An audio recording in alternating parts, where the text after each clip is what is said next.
Hello folks, this is Sula once again. Welcome to another video for Teamfight Tactics. This is going to be taken from another double up game. That is the co-op version of Teamfight Tactics.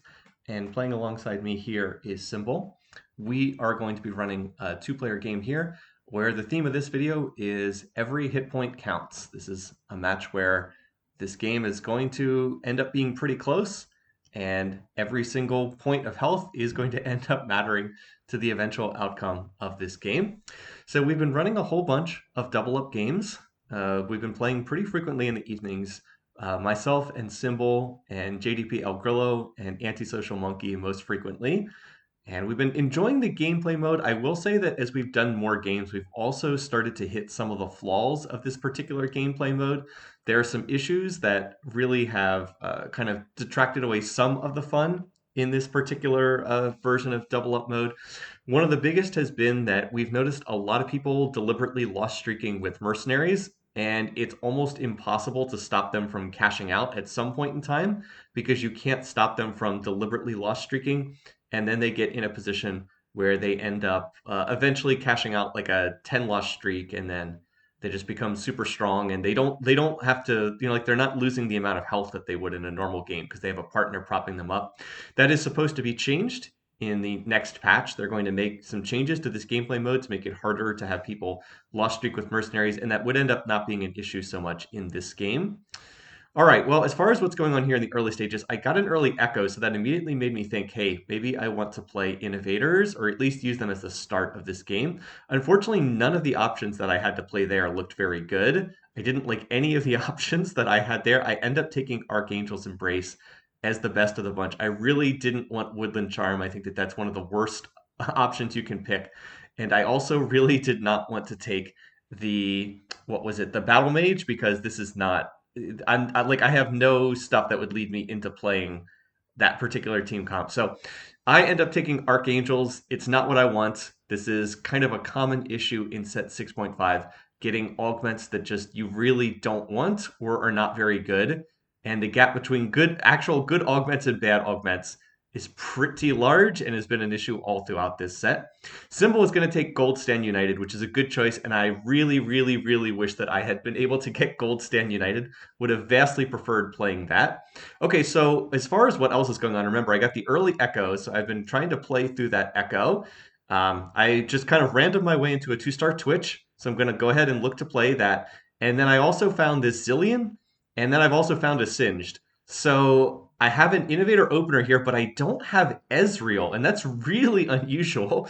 Playing an Innovator opener with no Ezreal is just bizarre. So I don't have Scrap Trait in, but I'm going to take the sword that I took off the initial carousel, put it on Twitch. We'll use that to build future AD items.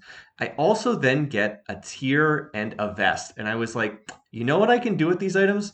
I can just make an early Frozen Heart on Echo, and I really, really like making use of this item. Echo is just a fantastic user of Frozen Heart. So as a quick refresher of what this item does, it slows the attack speed of nearby champions.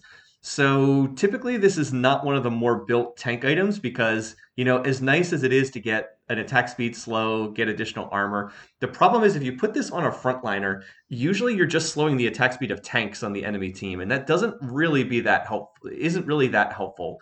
Like, look at the board Cymbal's playing here. He has a Jarvan and a Camille and a Rek'Sai on his front line. Like, slowing the attack speed of those units, not really that useful. So it's one of the reasons why Frozen Heart is not typically an item that people try to make in the early game to slam in the parlance that you most often hear.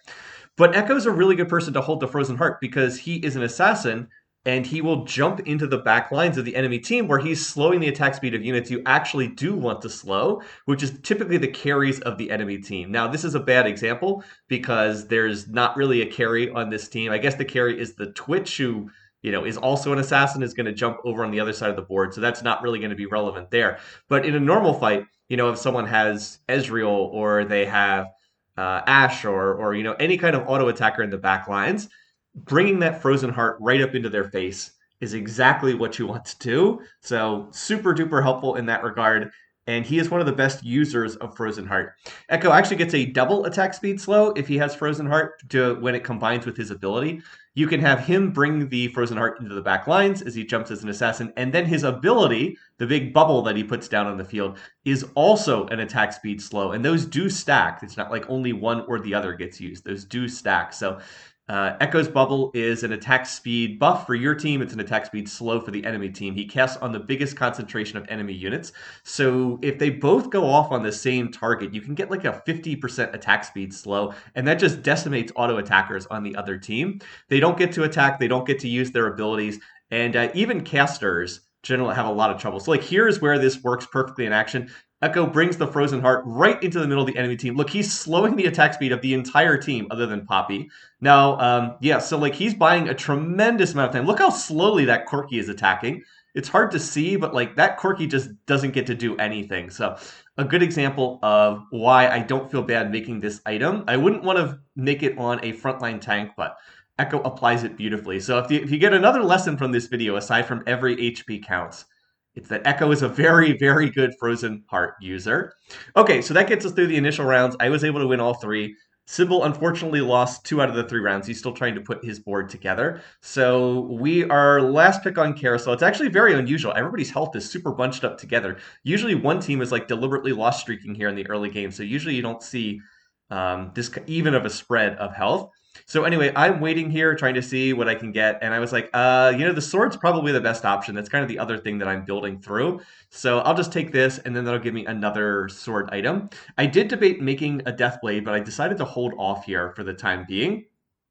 Earlier, I went, and here I get the item drop from Cymbal.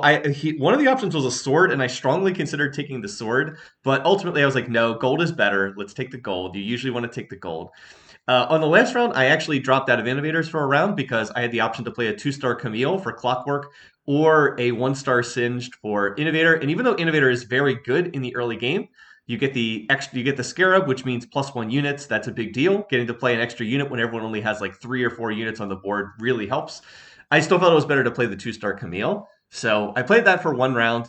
And then now I don't have to make the decision because I'm level 5, so I can play both units. Get Innovator in. So we've got Innovator, Clockwork, Assassin. Strangely, we do not have Scrap in, which is, again, really bizarre for this stage of the game. Not having Ezreal on an Innovator's board is really weird.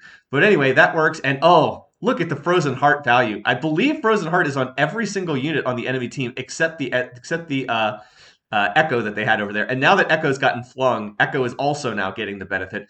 The only problem is my actual damage in this comp is a little bit low. Also, once Echo dies on my team, the Frozen Heart benefit goes away. But the real issue in this fight is the Thrill of the Hunt. Zilean is going to kill my unit. He's going to kill that Zilean, and then he's going to get a Thrill of the Hunt proc. And I was like, that's unfortunate. I 100% win this fight if it's not for Thrill of the Hunt. But they do have Thrill, and then that's going to allow them to win that round, which I would have won otherwise. So a little bit sad, but Thrill does not scale very well into the late game. It's one of the reasons why I almost never take it, but that was a situation where it was good in that fight right there. Swung a winning fight into a losing fight. Unfortunately, Cymbal also not able to win that round, but at least he's lost streaking, which can be good for Econ. And I was a little shocked that we were actually in last place on health. I was like, wait a minute, we're in last place on health? What? Because I feel like my board is pretty good, and I've been winning most of these rounds. But yeah, Cymbal has lost, I think, 3 of the 4 rounds, and that has cost us a little bit of HP here. But, being at 88 HP is not exactly a disaster. We're okay here. I'm only pointing this out because one of the themes of this video is pointing out the importance of preserving health, which we will see later on in this game. All right, so we got another round here. Once again, I have the Echo position to jump into the enemy back lines. The problem here is Warwick has a Quicksilver Sash, so he cannot be slowed in terms of attack speed. And this is Warwick reroll, which has really turned into kind of a plague in this particular patch. I'm just like, do we have enough damage to kill the Warwick? Can we actually kill this unit? It's just life stealing on no HP. This person has instant injection on the Warwick, and that's going to be a problem. Warwick is going to get the Chemtech bonus at the start of the fight, and then also get the bonus throughout the rest of the fight as well. So no, not able to overcome that. And so we lose another round, and we've dropped to 83 HP here. Again, not terrible, but considering how well the early game went, I'm a little disappointed that we weren't in better shape than this coming out of stage 2. Still 3-match win streak into a 2-match loss streak. That's not too bad for economic purposes. And Cymbal's board, you actually get a chance to look at there. He's playing a Hextech Striker opener. He has no items committed. I would suggest, Cymbal, if you're watching this, Having that many items sit on the bench is not a good idea, and probably part of the reason why some of those rounds were losses. It's okay to have a couple components sit on the bench, but when you have 4 and you have no items committed, that's a lot of power that you're leaving. You're leaving out of your team composition by having that many items sit there unused. I'm sure that something could have been made out of them. Well, anyway, Ezreal finally shows up. So hey, we've got Ez, usually the unit I play through in the early game, and we get a Nico. So that again, not great for the moment, but will be good long term because we'll be able to Nico something. So here I'm thinking about what to make. I was like, all right, well, I do want to put this belt on the Echo. I want to make Morelos later on, so let's just make half of that right now. I'm pretty confident I can get a Rod at some point throughout the rest of the game. And then I'm going to hold these blitzes and this Ezreal because I think that one of them goes in next for scrap. And we'll look to add scrap to the team composition, and then we can roll a scrap item on the Blitzcrank. No, not on the Blitzcrank, on the Echo, who's kind of the unit we've been playing through. Echo's been kind of the key unit up to this point in time. So we're up against a mutant team composition. The mutant ability is the Blade Master, the additional auto attacks, considered to be one of the weakest mutant abilities, not something people typically play through. So I was like, all right, this person has armor plating on a 2-star Cho, but like look at their items. They have no items committed whatsoever. So I thought that we would win this round. I was pretty confident that we would win this. But it turns out that we lose the Twitch relatively early in the fight, and I was like, oh, we don't have any damage left, do we? But still, Zillion gets the time bomb off. Come on, and oh, time bomb does not explode. So I'm pretty sure we win that if the time bomb explodes, but also a little bit disappointing. So yeah, we're last place on health in the lobby, which was really surprising to me. So I'm going to go ahead and level, put in the Blitz. I could put in Ezreal, but what's that going to do at this stage of the game? Twitch can probably hold this the sword better than Ezreal right now. As I said, I'm like very close to making a strong board because like if I would get a Seraphine, I'd be able to play 5 Innovator, and that would be quite strong. But I'm really lacking in damage here. Like I've got the Twitch with a sword, and that's kind of my main source of damage. So as good as the Echo has been, like Echo has been doing a fantastic job throughout this match, and even though he has has rolled a scrap Warmogs in this fight to make him super tanky, I do need some more damage at some point in time in order to win these fights. Still, on the plus side, with him rolling all that extra health, he is going to get, just more cast off in the fight. And hey, my augment is Archangels, so Echo does get additional AP for each round. Each time he ults, he is going to get more AP. So I guess there is that going. As I said, I don't think that the Archangels is especially great. It's not what I'm looking for, but I did get a little value out of it in that particular round.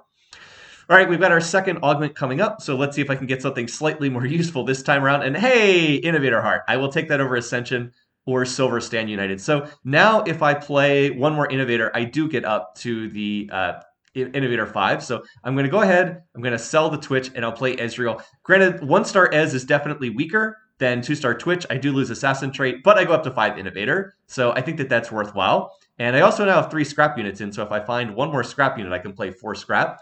5 Innovator, 4 scrap. I've played in a bajillion games here in set 6.5. Just generally strong traits in the early game. And Innovators has just been strong all throughout this set.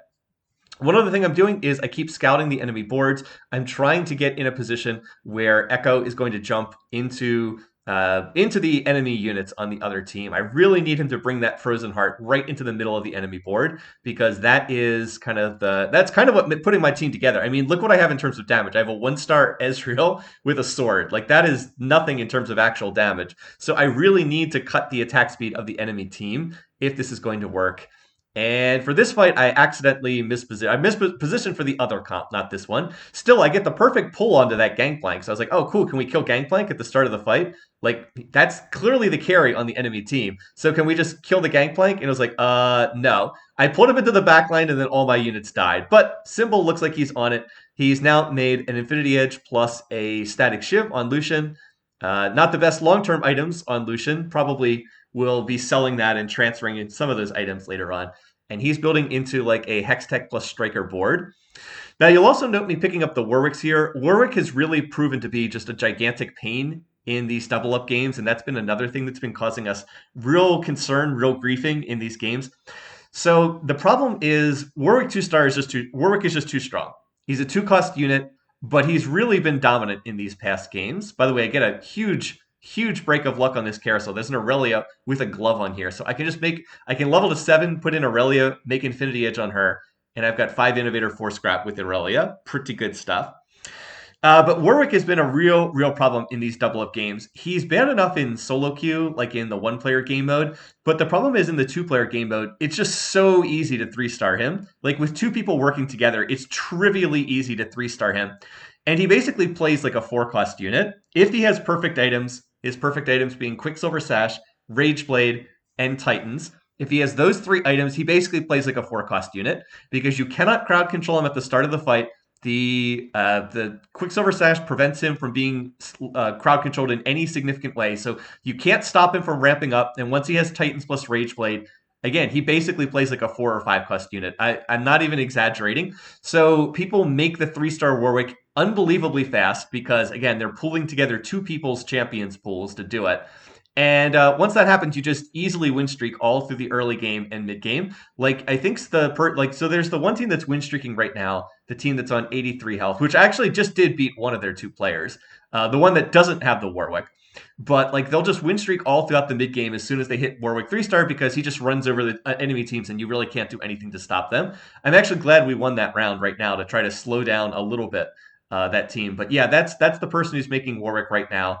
The person who's on 77 HP and has the big win streak going. So they're going to make Warwick 3-star. There's nothing we can do to stop them. Like I tried to hold Warwicks in this game. Irrelevant. Warwick's the 2-cost unit. There's a bajillion Warwicks in the pool. I believe the 2-cost pool, there's around 20-ish units. I think there's like 21 of the units. So taking one or two of the units out of the pool does nothing. They already have 8 Warwicks. They're going to hit it any second now. And the minute that happens, Warwick 3-star will just absolutely dumpster every single board. It's just a totally free win streak for the people playing that team composition. You can't stop it. And then they just smoothly win streak into the late game. They have infinite money and they can kind of do whatever they want. The weakness of Warwick in single player is you get outscaled late game, but in the 2-player mode, you got a partner to work with, so it doesn't really matter. You don't really get outscaled in the way that you want. This fight, I thought I was going to win, but then Thrill of the Hunt kicks in. This is the same board that I lost against for Thrill of the Hunt earlier, and it's going to be enough for me to lose this round. So I had a modest little win streak going there. Would have really liked to win that round, carry it through into the minion stage, but doesn't happen. Then I get something that's absolutely going to define my game. I get a Jinx at 1% odds. So I was like, oh, okay. All right. Well, we're playing Scrap here. So at that point, I was like, I don't think that I'm playing Aurelia carry. I think that I'm going to play Jinx carry this game. Still, we'll roll down and see what we can hit. But there's no reason to play the Blitzcrank here. Yeah, I lose a little bit of tankiness, but whatever. I'm going to play Aurelia plus Jinx here for sure. So maintain 4 Scrap, but now I have Jinx in the game as well. And that is going, as I said, that is going to define my game going forward here. I actually pick up the Vi, but then I was like, wait a minute, can I play Vi? I can't play Vi and Jinx, and I think I'm going to be playing Jinx. So that means, yeah, not going to be able to hold that. And I ended up sending that's right. I ended up sending the Vi over to Cymbal because he is playing into like this Hex Tech board, and the Jinx, or not the Jinx, the Vi is one of the units he wants to play, but I cannot play Vi if I'm going to be playing Jinx in this game. I'm also trying to figure out what I want to do with these items. I decide that I will go ahead and make Bramble because I can use this on a frontliner. Ideally, later on, this will be Jace, and that'll be a good item there. And then I toss this bow on Ezreal for scrap value. So the biggest issue with my comp right now is I kind of have my items spread out all over the place, and that's not ideal. Like I've got the Infinity Edge on Aurelia. I've got this random random sword on Ezreal, and then I've got nothing on Jinx. So yeah, all my AD items are like spread out all over the place, and I'm gonna have to pick one carry and put them on. This is something that often happens with people who are not as experienced at teamfight tactics, is you'll see them like toss items willy-nilly all over the place. Just like in normal League of Legends, items scale multiplicatively in this game, so you really do want to concentrate like all your AD items on one carry because of how they scale together. It's much better to have Infinity Edge, Last Whisper, Giant Slayer on one unit than to have one Infinity Edge on one unit, one Last Whisper on another unit, one Giant Slayer on a third unit. So yeah, that doesn't really work. So yeah, anyway, Ezreal apparently I made Giant Slayer on Ezreal. He already had a sword, and then I put the bow on him. I got like some really weird scrap interaction with it because it turned into like a sword. It's like the sword turned into a Zeke's last round, and then the bow was like put on top of that. But it is in fact just a Giant Slayer, even though I had, as I said, some kind of weird interaction. All right, so against this particular team comp, the Echo not as good because it's an assassin board, and Echo jumping into the backlines doesn't really do anything against a whole bunch of assassins. We had some people playing kind of odd boards in this particular game. Obviously, we had the Warwick reroller, but this person is playing reroll Talon, which was super popular in the last patch, but not so popular nowadays. And Talon was able to get in my backline and just start killing stuff. So I was not able to win that. And I was a little bit disappointed. I honestly thought that these other boards that we were seeing were not that strong in this game. And I thought that we should have been win streaking through like the early and mid game. And we really didn't do that. And I thought that we should not have been in that position. So I was a little bit disappointed that we weren't in better shape health-wise in this game. Like, yeah, we're on 56 HP. That's not the end of the world. Like, that's not terrible or anything. But like, I'm 5 Innovator, 4 Scrap, and I have an early Aurelia and an early Jinx. Like, I should be win streaking at this point in time. There's no excuse for me to be not stronger than I am in this position. So I was a little bit disappointed by that and thought that we had missed an opportunity to, be up at like 75 HP on like a 5-match win streak or something like that. We've just been kind of alternating winning and losing and not really doing that much. You see that the Warwick player, they've made the 3-star Warwick, again, effortlessly, so nothing I can do. So I'll just drop these Warwicks that I was holding for the minuscule hope that it would slow them down before they hit the 3-star version.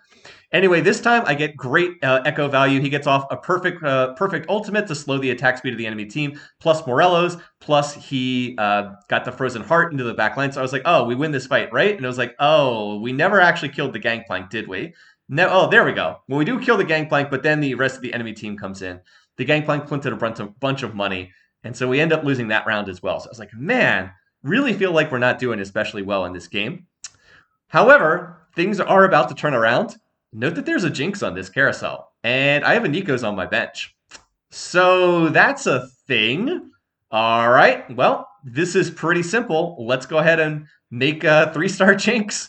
Or not 3-star, that would be insane. Let's go ahead and make 2-star Jinx here, and that's the unit I'm going to be playing through. So now I have direction in my comp. I've got the Innovator Heart, so that means I can play +1 Innovator. So I want to try to get up to the Innovator Dragon, and then I'm going to play through that plus Jinx, and that's my team comp for this game. That's what I've gotten. Let's go ahead and level, and now I'm rolling it down. I'm looking to try to see what I can put in. I'm trying to figure out, am I going to play, like... am I going to play... well, I'd like to get up to 7 Innovators here as well, but I'm like, what else am I going to play here? Do I play Jhin? Do I play Jace? Finding the Jace is super nice. By the way, I also should have started holding Echoes. I had a real chance to play Echo 3-star in this game, and I should have been looking to do that. But anyway, we're going to go ahead and play the Jinx, so let's go ahead and do that. And then I toss in this random... Orianna comes in off my bench, and then I toss in this random Seraphine. But the key thing is that we make 2-star Jinx. And that is, again, the key unit. 2-star Jinx is going to be unbelievably strong at this stage of the game. So obviously we're going to win against Warwick, right? I mean, it's Jinx. She's a 5 cost. She's a 2-star 5 cost. Obviously she beats the Warwick, right? No. No, she does not. It's a straight up 1v1 and Warwick wins. So, yeah, this unit is not balanced. This is absurd that a 2 cost is this strong. But yeah, he just straight up easily beat the Jinx in that fight. So I was like, what the heck? All right, well, I've got options for other stuff here. I am going to take Cybernetic Uplink. This actually works pretty well for me because I do have items spread out to a decent extent. Cybernetic Uplink gives additional armor and additional health to units on your team. So now I'm finally transferring these items over to the Jinx. I'm going to go ahead and get that Giant Slayer on her as well. So Infinity Edge Giant Slayer, then she's got a bow, which she will roll a scrap item on. And I've managed to make 2-star Senna, who I don't really want in this comp. I would prefer to be playing the Seraphine and to try to get up to 7 Innovators. But I'm trying to, play stuff in this comp. I think I'll drop down to lower tiers of scrap in time. And as far as Cymbal goes, he is playing, again, through like a striker board. So I'm going to grab a Sivir and hold for him. I had been picking up Alistars because I was asking if he wanted me to play, if he wanted me to send him Alistar. And he did not want me to do that. But I do find 2 Sivir, so I'm hoping I can find one more and just send him a Sivir 2-star. So it took me a couple rounds here. I've been trying to fiddle with my comp, but I think I've mostly got it set up right now. 5 Innovator, 3 Scrap, 2 Clockwork, 2 Enchanter, 1 Socialite. Again, I really wish I had had Gold Stand United instead of Archangels for my first option. Like, I really wish I could have just gotten that somehow instead of this crummy... Archangels, but I will say Archangels does do one thing for me, which is nice. It's whenever Jinx goes off, she does get a big boatload of ability power, and then that will empower her big fire explosion when she lands. So I was on a 3-match losing streak there, but I do end up winning. And now, because I'm playing through Jinx, I need to get Twin Shot in. This is something that I often forget about, but I did pick up a Gangplank in the store, so we're going to drop Aurelia. She wasn't doing anything. And we're going to put this in, so now Jinx has Twin Shot. And that, of course, will mean that her abilities have a chance to bounce to an additional target. And she also gets 10 AD, so yay for that. But really, it's so her attacks have a chance to splash to more than one target, which will be really useful when she splashes into the middle of the enemy team. All right, so as I said, I feel like I've mostly made my board here. Unfortunately, I'm kind of stuck between items. I put that bow on Jinx in the hope that I'd be able to get one more item on her, but I could make, what, a Zerat portal? And I'm like, no, I don't want to make a Zerat portal on her. That's definitely not what I want. So put the belt on Jace so he has a little bit more health. And I think that that's all I want. For that, what I probably should have done was to put that belt on someone like Singed, because they would not only get the extra health, they would also get the cybernetic uplink benefit. And I probably should be spreading some of these item components that I don't care about to try to get that cybernetic uplink benefit, because that's what the item.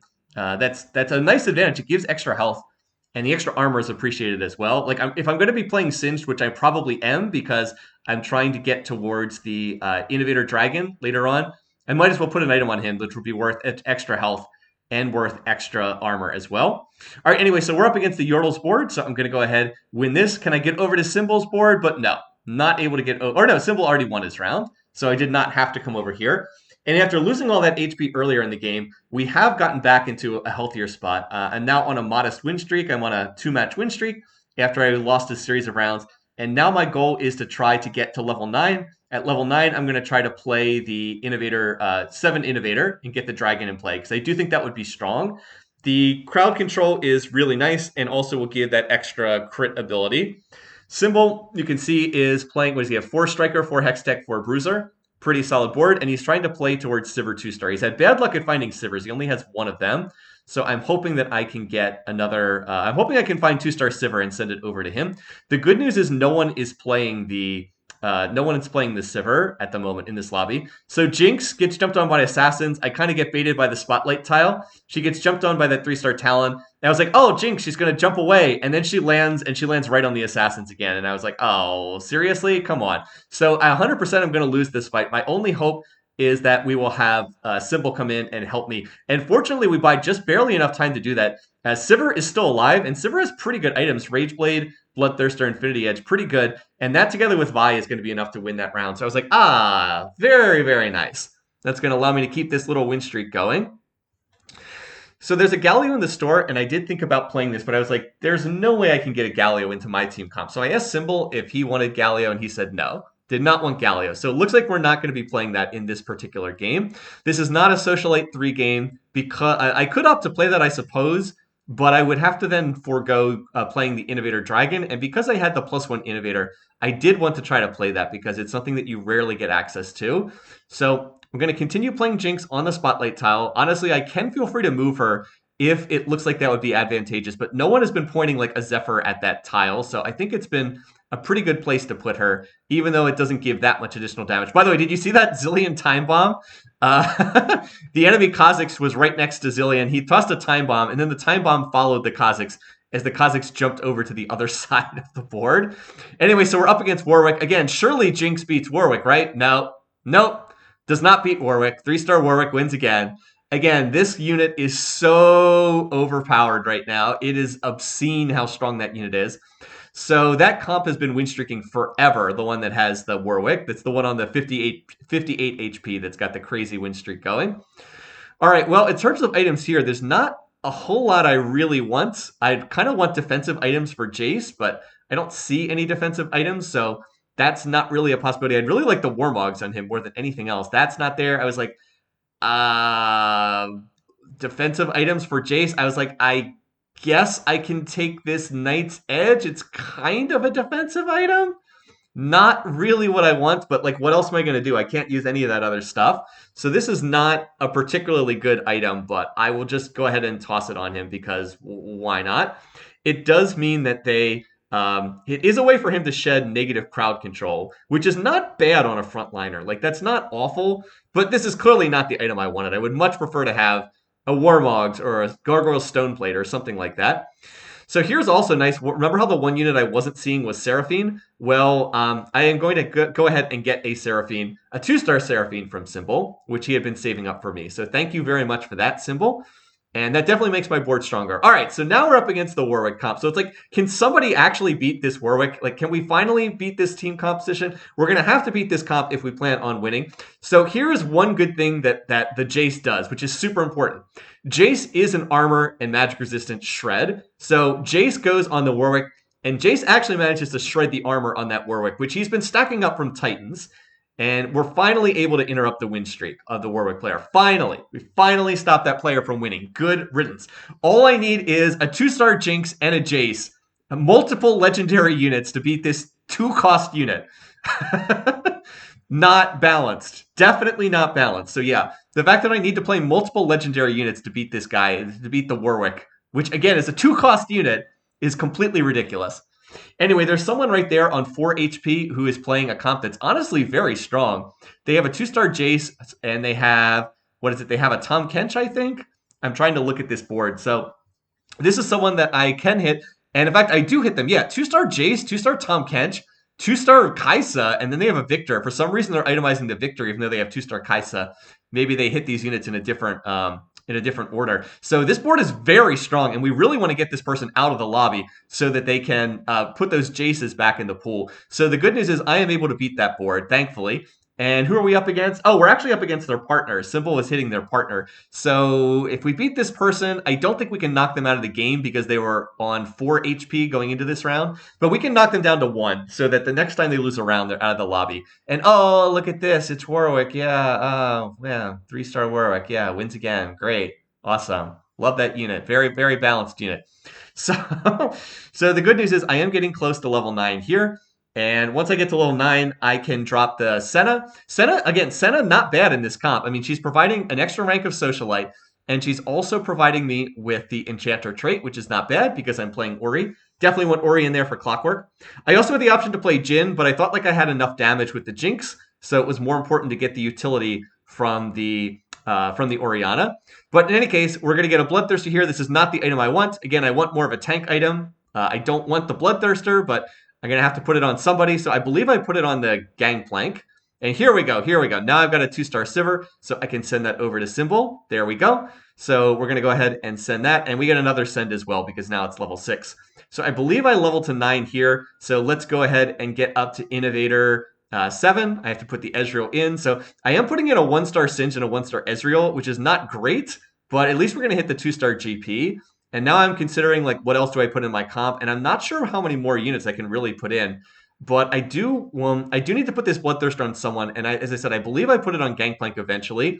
It's not like he's a great user of this. Like a 2-star Gangplank at this stage of the game is not going to do a whole lot. But it will give him extra health and give him extra armor via the cybernetic benefit. And there we go. The Dragon getting tons of value right there. So the Dragon puts that fear effect. And it seems like it combines pretty well with the Jinx. Because it provides like that couple. It seems like the Dragon goes off at roughly the same time that Jinx parachutes into the back of the enemy team. And it looks like she tends to fear the enemy team right about the same point in time that Jinx lands. So that allows her to get resets to start killing the enemy team. Remember, with Rival Trait, Jinx gets extra attack speed every time she scores a kill. So she can keep getting resets, keep that attack speed up, and just, start dumpstering people on the enemy team. All right, here I get the choice of different items, and I was like, I don't really like any of the items. Again, I didn't really like any of the options, but I ended up taking the Frozen Heart, even though I already had a Frozen Heart. I thought for some reason you could stack both of them on Echo. Turns out you can't. It turns out that it's a unique passive, so you cannot actually stack multiple Frozen Hearts. I believe you could at one point in time, which is why I think I got confused about that. And like, I'm rolling for units, but I don't really know what I would put into the comp at this point. I feel like I kind of have my board. So anyway, we're up against Warwick again. The good news is now I have double Frozen Hearts. I can't CC the Warwick, but I can CC everyone else. So Jinx is going to parachute in, and we kind of blow up the rest of the back lines. And hey, kind of winning against Warwick. We're actually doing pretty well against the Warwick team comp. And I just realized it's down to just us and this other team comp. So it's me and Cymbal against these other two teams. The Warwick player, and then the other person's playing Yordles on their team. So Cymbal, I believe, is going to take the Thief's Glove. Yeah, he's going to take the Thief's Glove. And now I have 2 out of 3 Jaces. So I was like, Cymbal, can you send me one of those Jaces that you had? So I'm going to make the Jace 2-star, and that's definitely going to make me a lot stronger. Now I need to figure out who the heck to put this Bloodthirster on. So I was like, Gangplank, here you go. Not the item I wanted on him, but whatever. We'll try to do something. So I'm not even sure what I'm rolling for. It's like I can put in Jin, but it's like, do I need more damage? No, not really. I think the utility from Uri's ult is much better at this stage of the game. So I don't really have much to roll for. So I'm just going to try to roll and see if maybe I can hit Echo 3-star.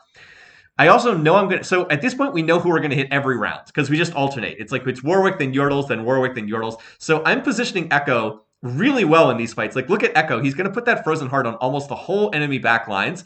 And then can he get his ult off? Yes. So he gets Morello's and the slow. The Dragon's going to go off. Jinx parachutes in the backlines, and boom, we're going to win that round. Now, can I get over here to help Cymbal? Can we beat the Warwick player? All right, Warwick's still alive, but that's about it. Sivir is doing her thing, tossing those boomerang blades. So we're going to beat both of them. Ha. There we go. And that's really important because in this duel, like both of our health is getting very low. We're at 18, they're at 27. So we have to make a decision quickly here. All right, so again, not really items I'm looking for here. I was like, I guess I'm going to take the Static Shiv because I do want to debuff the magic resistance of the enemy team. Jace is good at debuffing the armor and MR of the tanks, but I'd like to get the Static Shiv procs. The other option I could have taken there is I could have just taken the belt on the Sejuani because that belt would have made a Warmogs on Jace, and I think that would have helped a lot. Still, the Static Shiv on Seraphine is nice, a little bit of extra attack speed. She casts slightly quicker, but the main thing is to debuff the magic resistance of the enemy team. And by putting this item on Seraphine, I also do hit the point where she gets the cybernetic uplink benefit. So she's going to get the extra cybernetic benefit as well. And that probably does mean it was the right decision to take that. All right, so I'm going to be up against Warwick. So once again, we need to position Echo so that Echo is hitting the backline of the enemy team. I want to slow the attack speed of the Quinn and the Renata over there by jumping into those backlines. Now, this person's made 3-star Warwick. They also have 3-star Zac and 3-star Tryndamere. So this comp is starting to stack up pretty strongly. But oh, the CC from the Dragon, the CC from the Ori. And it looks like Jinx is going to cut through that team. Now, come on, can I get over here and help Cymbal's board? No. Cannot get over there fast enough. And don't look now, but I'm on a 10-match win streak right now. Yeah, I've won 10 rounds in a row. So this is getting close, but oh, Cymbal hits the 3-star Sivir. So of course he's going to start winning rounds now that he's got the 3-star Sivir. But we are kind of in a race here to see whose health is going to run out first because I think our team is stronger, but we also have less health here. Like they have 17, we have 9. So we cannot afford to drop too many more rounds. If we drop like a couple more rounds, we're going to be at 1 HP. And then if either of us loses the round, then we're out of the game. So again, I hit Warwick last round, so I'm up against Yordles this time. This person has made Veigar 2-star. So pretty scary board. But again, look at the Frozen Heart value on Echo. We're Frozen Hearting the whole team. Now can we get the Morellos to go off? Yes, we do. We're going to get the Dragon Fear effect to go off. So come on. Let's kill these guys. The enemy Jinx is going to parachute in. Now can I get over to help Cymbal? And just barely missed it. Now you might be saying, well, wait a minute. Cymbal has 3-star Sivir. How is he losing these rounds? He's got a 3-star Sivir. Well, what was happening he was up against the Warwick player that round, and he was running up against the Quinn on the enemy team. So the Warwick player has been re-rolling for Warwick, for Tryndamere, for Zac, but also re-rolling for Quinn. And the way the Quinn's ability works is she targets the unit with the highest attack speed on the enemy team and disarms them. So Sivir was getting disarmed at the start of these fights. And then the Warwick was rampaging through the team before Sivir would have a chance to ramp up and just kill everything. I still think that Cymbal probably should have been able to play around this in some way, but it certainly was annoying that the disarm was going off. And maybe there was something to do about that. I don't know, but he was just having trouble getting the unit to go off in these fights. All right, so now I'm rolling here. Again, there's not a lot for me to roll for, but I can pick up some units. So that's 6 Echoes. Might as well keep rolling. Maybe I can find a few more. I don't need the Lucian. It was throwing me off by stuff in the store. So again, this time I'm up against the Warwick player. So I'm going to try to position the Dragon to absorb some of the attacks. I'm also going to try to get my Frozen Hearts in play as much as possible. So once again, it's me against the Warwick player. Again, I don't think I can afford to lose this round. I think I have to keep winning these rounds. So Warwick is going to jump in, or Tryndamere goes into the back lines, gets hit with the time bomb. We're going to get the Jinx to go off. Come on, Jinx, I need you to kill everything. Oh, this is close. Their partner's going to come in and wow, was that close. Their partner was about to come in, and I just barely win. So we're both on 1 HP. So it's going to come down to who can win this round. I was like, geez, I've got to try to win this. I cannot afford to lose any rounds. I've won 12 rounds in a row, and we're still teetering on the edge of defeat. So I was like, all right. Come on. Come on. Can I hit Echo 3-star? I want 8 echoes. Come on. One more echo, one more echo, one more echo. Oh, I actually hit it. Okay, let's go. So now I'm up against the Yordles player. So I was like, all right, I have to win this round and then get over to help Cymbal. We need to win this. So let's again try to position. With 3-star Echo, that means his attack speed slow is going to be even better. Echo is very well positioned here. So, all right, let's do this. Come on, Echo. I need you to go off. Jinx, I need you to get off your attack quickly. So Seraphine's going to get her attack off. There goes the dragon. Jinx is going to parachute in. Oh, looks like we've got this board. So now can I get over and help Cymbal win? Come on, come on, come on, come on, come on, come on, come on. And no, it's not fast enough. But look at the health bars. -10, -11. We're going to win this lobby by 1 HP. -10 health to -11 health. We win the lobby by 1 hit point. So every health matters. And man, was that close. I couldn't believe that I won the last 13 rounds in a row, and we still only won the lobby by a single point of health. So wow, what a close one there. I really think that the key to that particular game, aside from the big high roll to hit Jinx at level 7 at 1% odds, get one off Carousel, and then Nico at, obviously that was the biggest thing. But I think I used Echo really, really well in that game as well. Echo's Frozen Heart delivery was just awesome at slowing down the carries on the enemy team, and I think it made a huge difference in those fights. Also, the cybernetic value was great in those fights as well. So anyway, thanks for watching, thanks for listening. Hope you enjoyed this one. Until next time, have a good week and take care.